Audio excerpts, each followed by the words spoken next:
Sébastien. Bonjour Bob. Vous venez de sortir L'origine du crime. À peine sorti, il a obtenu un prix du polar, comme le précédent d'ailleurs. Oui. Sauf que là, c'est le prix du polar 2016 du Lions Club de la ville de Rambouillet. Est-ce que vous pouvez donner le pitch de ce roman en quelques mots? Bien, c'est une dame qui, à la mort de son mari, découvre qu'il avait acheté un tableau de Gustave Courbet. Or, ce tableau s'avère être un tableau volé, qui a été volé au musée d'Ornans, donc le musée Gustave Courbet d'Ornans. Et donc, elle fait appel au commissaire Morteau, qui est mon policier récurrent, en lui disant « mais je suis très embêté, aidez-moi, aidez-moi ».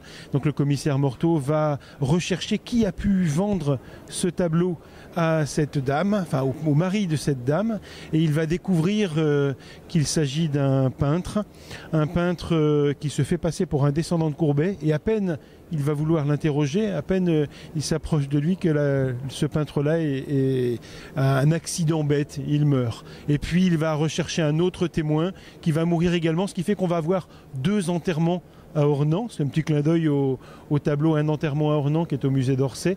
Et puis il va aller à la recherche de L'origine du crime, qui est aussi un clin d'œil à L'origine du monde de Gustave Courbet. Oui. Et finalement, on va se promener dans cette vallée d'Ornans, qui est la vallée où a vécu Gustave Courbet, et on va se promener dans les tableaux de Gustave Courbet. Donc c'est à la fois un roman policier, et ça va nous emmener dans l'univers de la peinture de Gustave Courbet. Ouais, c'est super ça, j'adore cet univers en plus de ça. Est-ce que vous vous êtes basé sur un fait divers qui a existé, tableau volé sans le savoir? Enfin, ça fait peut-être écho à l'actualité avec ces fameux tableaux qui ont été retrouvés de Picasso, qui auraient été donnés, je ne sais quoi.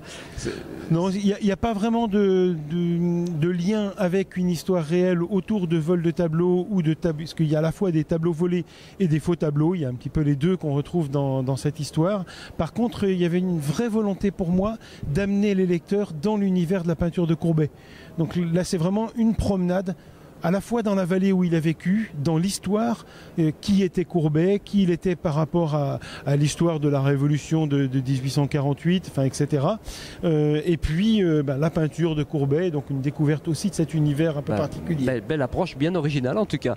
Merci beaucoup. Alors vous êtes un Aquitain, vous êtes né en Aquitaine, c'est ça? Alors j'ai grandi en Charente, et j'étais au lycée à Angoulême, voilà, j'étais... En pleine Aquitaine, et vous êtes égaré donc, dans ce salon du livre du Touquet, mais enfin, apparemment c'est un beau salon et ça se passe plutôt bien. Voilà. Mes 2 premiers romans sont d'ailleurs des romans qui se déroulent en Charente, dans Charente-Limousine. Tout ça c'est noté. Merci beaucoup Sébastien, je vous souhaite un bon salon. Merci beaucoup.